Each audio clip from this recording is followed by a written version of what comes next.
You're listening to a Brooklyn Nets episode of the Jacob Valk Show. He's breaking down the team's latest goings-on as only he can. Follow him on Twitter at RealJacobValk. Here he is, Jacob Valk.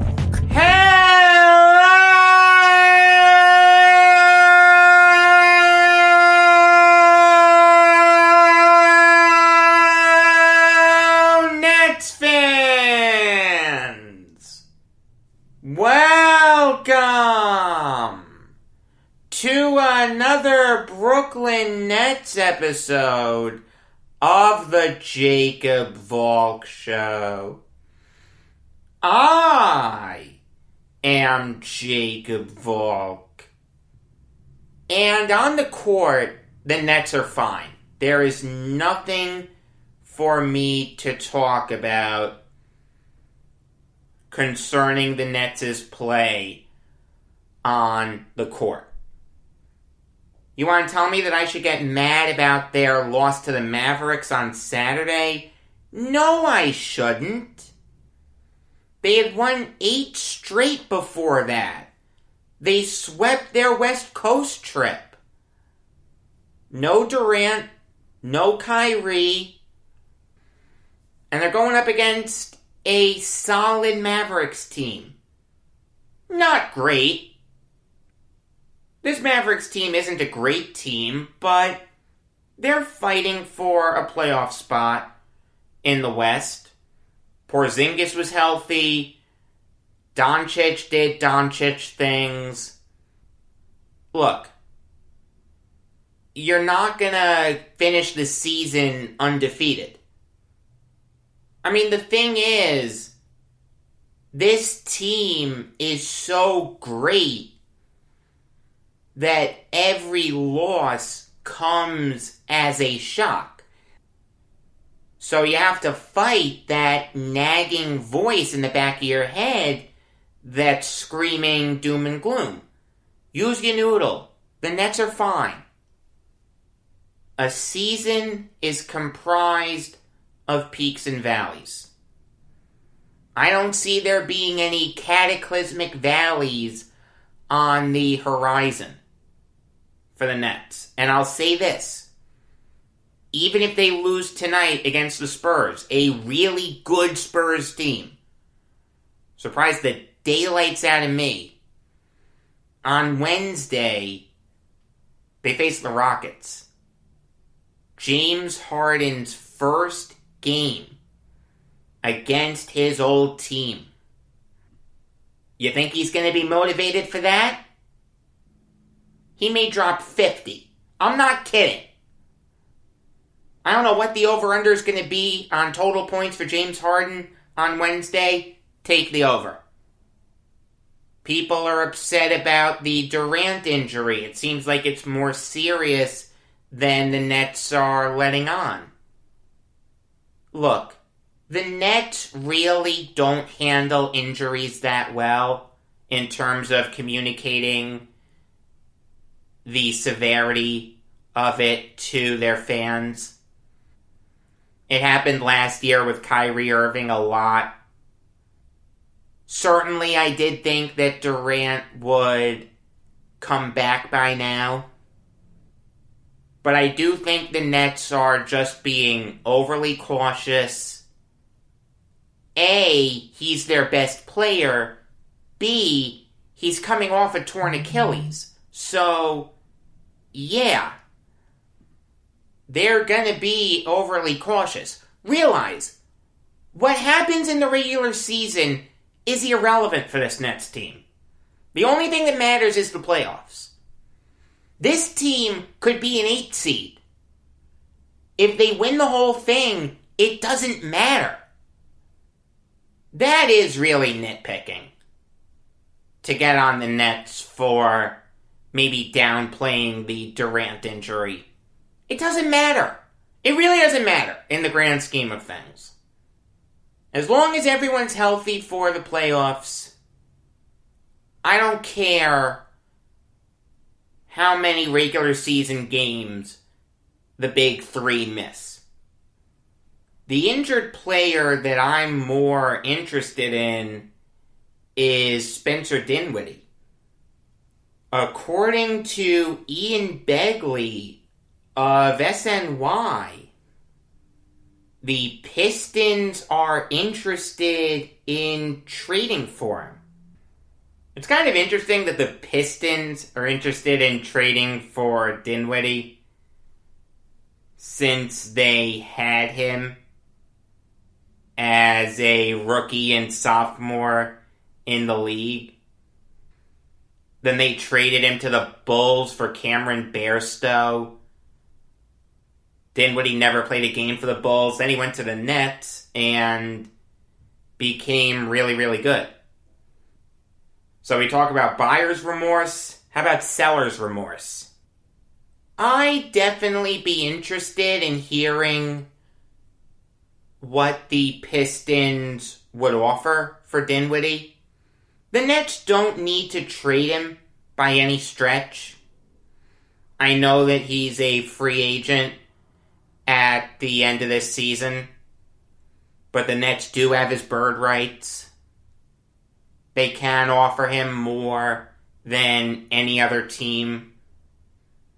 That's not to guarantee he'll come back. In fact, I don't think he will. I'm not sure how he'd feel about coming off the bench when he's proven that he's a starter in this league. He's good enough to start and play 30 minutes a game. He's never going to get that opportunity with the Nets unless there's an Irving or Harden injury. Knock on wood. But for argument's sake, let's run with it. Let's say that the Pistons are gung-ho on getting Spencer Dinwiddie back. What do the Nets need? They really don't need any backcourt help. They have Brown, Shamet, and Johnson. They don't need a small forward. They like TLC. I'm not a big TLC fan. So even if I'm taking him out of the rotation completely, I can put Brown or Shamet at the 3, and I'm okay with that. I really like those guys, and I'm okay with Johnson. I don't love Johnson, but I don't hate Johnson. He's okay. Their backup power forward is also their small ball center. That's Jeff Green. I love Green. Invaluable to the Nets. That leaves backup center. How confident are we in Nick Claxton? How confident are we in Reggie Perry when he comes back from the G League? The Nets could stand to upgrade at center. That is their weak link. It's okay to go small, but sometimes it doesn't work.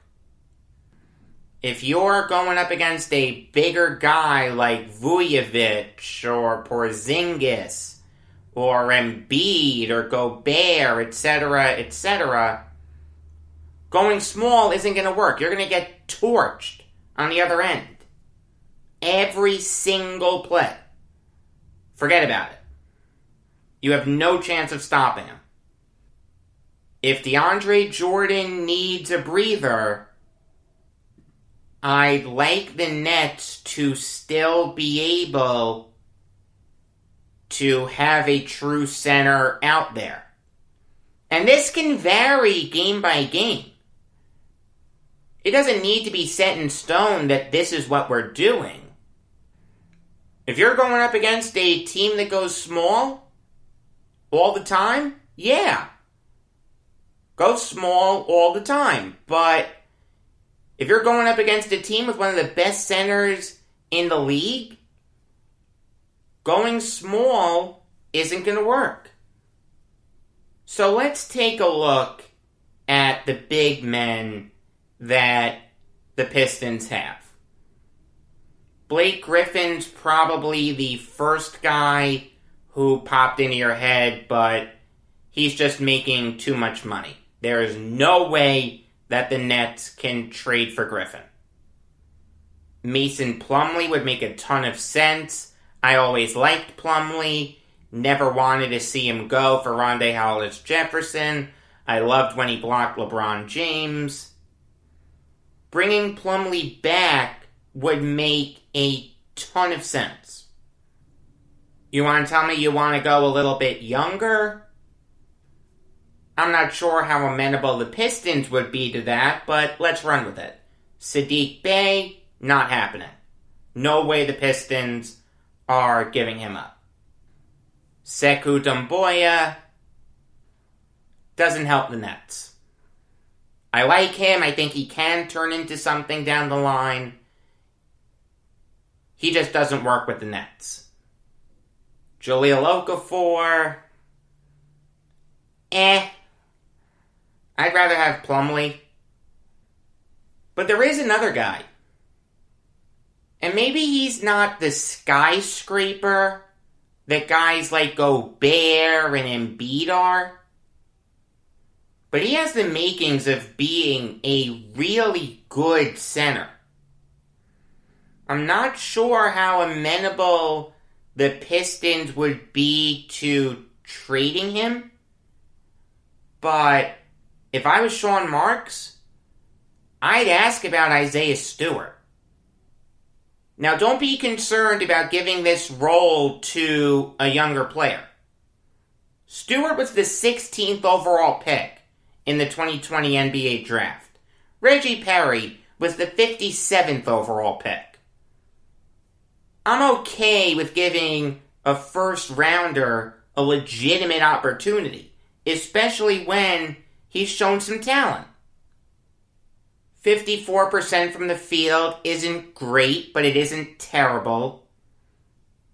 In 18.3 minutes per game, he's averaging 5.3 points per game, 5.8 rebounds per game, and a steal per game. That's not bad.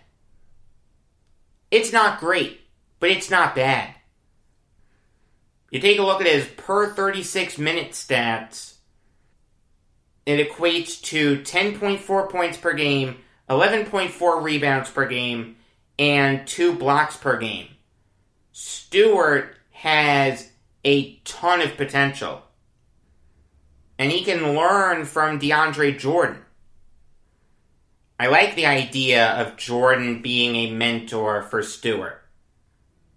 Now, for whatever it's worth, it can be Plumlee and Stewart for Dinwiddie. That trade does work. I don't think the Pistons would do it, but if they do, it'd make a ton of sense. It'd give the Nets some flexibility to move on from DeAndre Jordan if they want to. Stewart wouldn't be forced into a big role right away. If you're not confident in his ability to step up, give him some time, and you'll be confident in him. I promise. I like Stewart. I really do. I've been impressed with him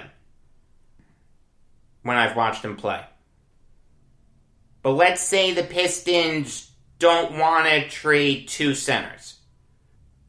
You can't trade Dinwiddie for Stewart straight up. That doesn't work. If you add Dennis Smith Jr., though, it does.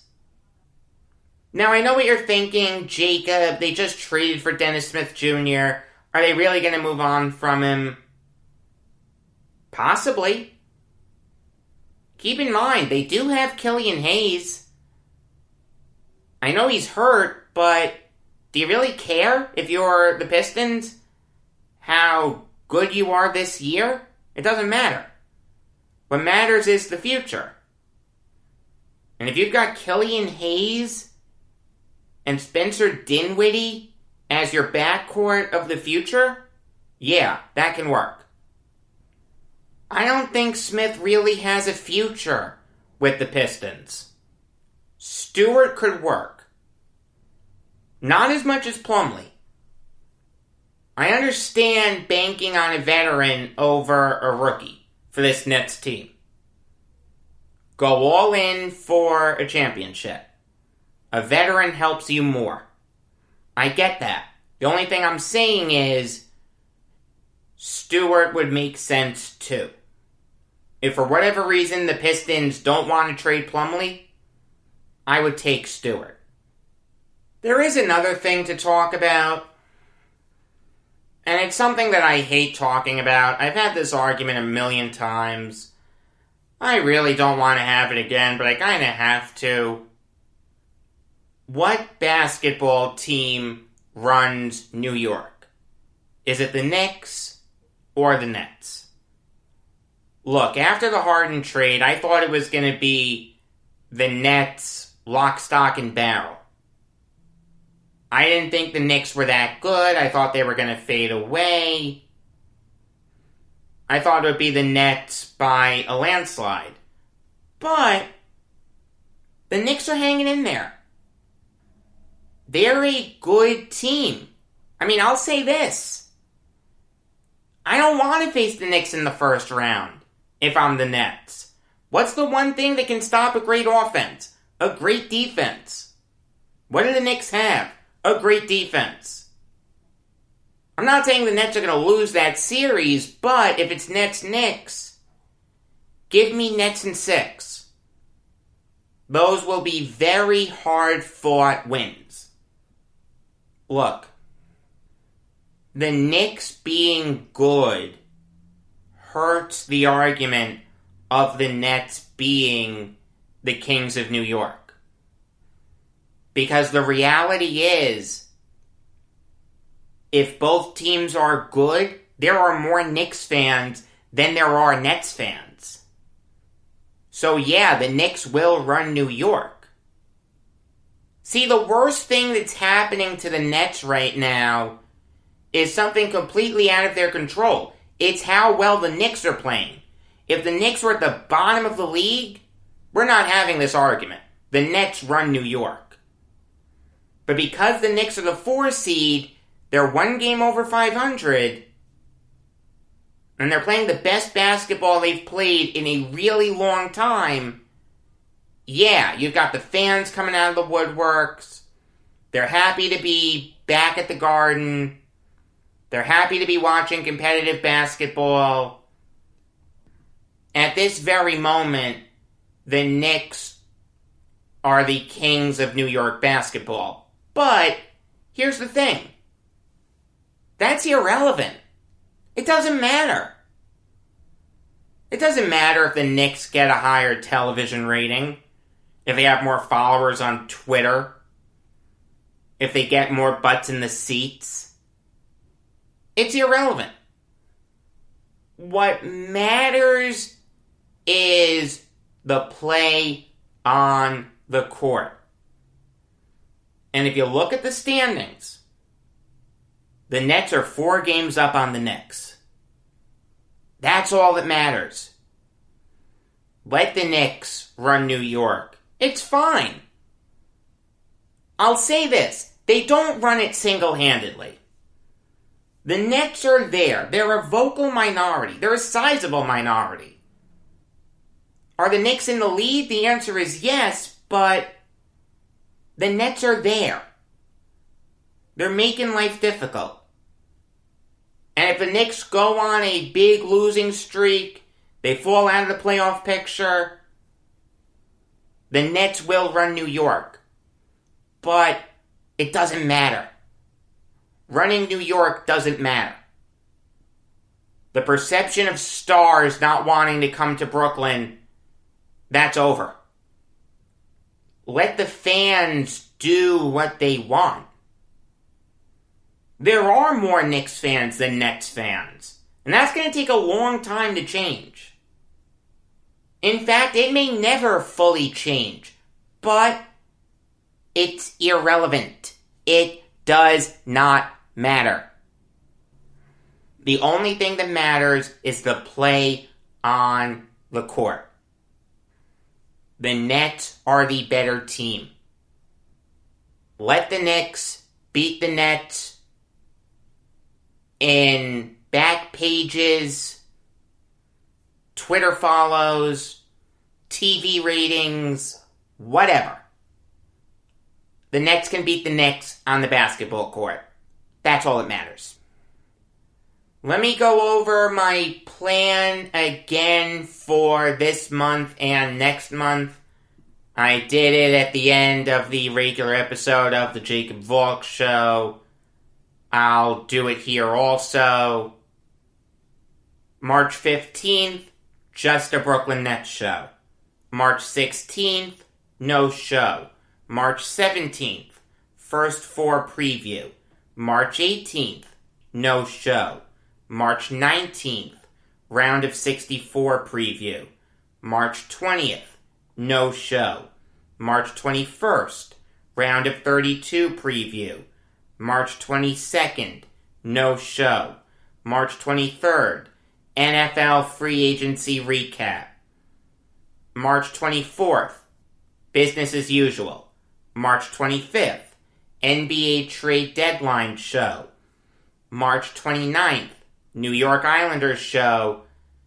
Before that, regular episode of the Jacob Valk Show. March 31st, New York Yankees season preview. Before that, regular episode of the Jacob Valk Show. April 1st, MLB preview. It's going to be huge. I'm really looking forward to it. Didn't get to do it last year because of the 60-game joke. That's going to serve as the regular episode of the Jacob Valk Show. April 5th, Brooklyn Nets show, preceded by a regular episode of the Jacob Valk Show. April 12th, NHL trade deadline show, followed by a New York Islanders trade deadline grade show. I did that last year. It was really, really good. April 19th, regular episode of the Jacob Valk Show, followed by a New York Yankees show. That cycle of teams will repeat until the NBA and NHL regular seasons are over.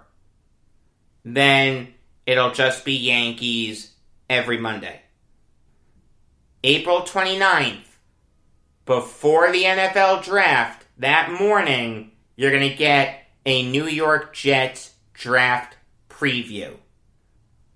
Again, if you have any questions, please feel free to tweet at me at RealJacobValk. Next week, you're going to get a New York Islanders show. Of course, you get regular episodes of the Jacob Valk Show every weekday afternoon, except the days that I mentioned. There aren't going to be any shows, obviously. Until next time, I am Jacob Valk saying that Harmon Killebrew had enough power to hit home runs in any park, including Yellowstone.